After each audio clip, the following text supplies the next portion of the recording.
మీ ఎలాంటి వ్యాపార ప్రకటనలకైనా వెంటనే మా ఛానల్ సంప్రదించండి. ఓం సదాశివసమారంభాం వ్యాసశంకరమధ్యమాం అస్మదాచార్యపర్యంతాం వందే గురు పరంపరాం.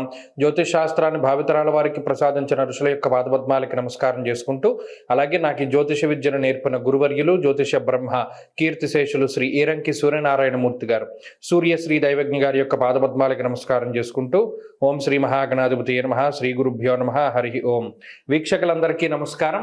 డిసెంబర్ నెల 14వ తారీఖు లగాయతు డిసెంబర్ 20వ తారీఖు శనివారం వరకు ఉండేటువంటి గ్రహగతుల ఆధారంగా ద్వాదశ రాసుల వారికి ఈ వారం ఏ విధమైనటువంటి శుభాశుభ ఫలితాలు కలగబోతూ ఉన్నాయో ఈ కార్యక్రమం ద్వారా తెలుసుకుందాం. అందులో భాగంగా ఈ వారం ఉండేటువంటి గ్రహగతుల్ని గమనిద్దాం. ఈ వారంలో ముఖ్యంగా మిథున రాశి యందు వక్రగతిలో గురువు సంచారం చేస్తున్నారు. సింహరాశి యందు కేతు వక్రగతిన సంచారం చేస్తున్నారు. వృశ్చిక రాశి యందు శుక్రబుధులు, ధనురాశి యందు రవికుజులు, కుంభరాశి యందు రాహువు, మీనమందు శనేశ్వరుని యొక్క సంచారం ఉన్నది. చంద్రుడు ఈ వారంలో కన్యా, తుల, వృశ్చిక, ధనురాశులు యందు సంచరించబోతున్నారు. ఇటువంటి పరిస్థితుల్లో ద్వాదశ రాశుల వారికి ఏ విధమైనటువంటి ఫలితాలు కలగబోతున్నా తెలుసుకుందాం. అందులో భాగంగా కుంభరాశి వారి యొక్క గ్రహస్థితి గత వారాలతో పోల్చుకుంటే మెరుగైనటువంటి ఫలితాన్నే మనం ఈ కుంభరాశి వాళ్ళకి గ్రహస్థితి వల్ల ఆశించవచ్చును. దశమంలో రవి ఉన్నారు, అలాగే గురుబలం ఉన్నది, చంద్రబలం ఉన్నది ప్రధానంగా ఈ రాశి వారికి.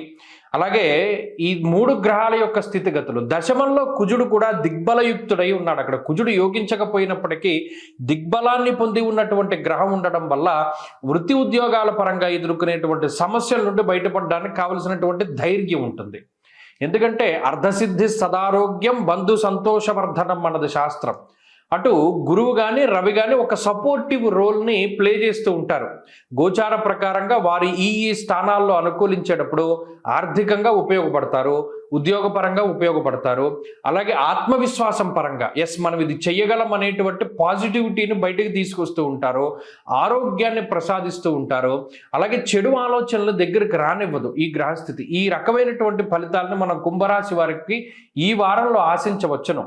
అప్పు చెయ్యాలి అనేటువంటి ఆలోచన రాదు. ఎంతసేపు కూడా మనం ఇది ఎలా సంపాదించాలి, ఎలా కొనాలి, ఎలా ముందుకు వెళ్ళాలి అనేటువంటి ధోరణే వస్తుంది. కానీ నెగిటివ్ థాట్స్ రావు. అంటే పలానా జూదము, స్పెక్యులేషను, బెట్టింగు ఇటువంటి వాటి జోలికి పోవాలి అనేటువంటి ఆలోచన రాదు. ఎందుకంటే గతంలో వచ్చింది, ఇప్పుడు రాదు. ఈ రకమైనటువంటి మార్పే గ్రహస్థితి. కాబట్టి ఇక్కడ మీ మీద మీకు నమ్మకాన్ని ఏర్పరిచేటువంటి విధంగా గ్రహస్థితి ముందుకు సాగుతూ ఉంటుంది.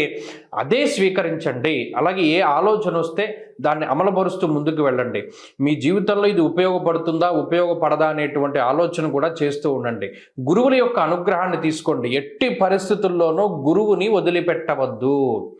భగవంతుడిచ్చినటువంటి అనుగ్రహం గురువు రూపంలో మిమ్మల్ని కాపాడుతున్నారు పంచమ స్థానంలో. ఆయన లేకపోతే జీవితం లేదు.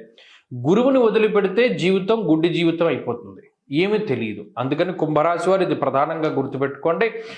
మీరు ఎలా గురువుని స్వీకరించినా ఆ గురువుతో మాత్రం ముందుకు వెళుతూ ఉండండి. ఈ రాశివారు ఈ వారంలో మరింత అనుకూలమైనటువంటి ఫలితాలను సాధించడానికై ఎక్కువగా పరమేశ్వరుని యొక్క ఆరాధన చేస్తూ ఉండండి.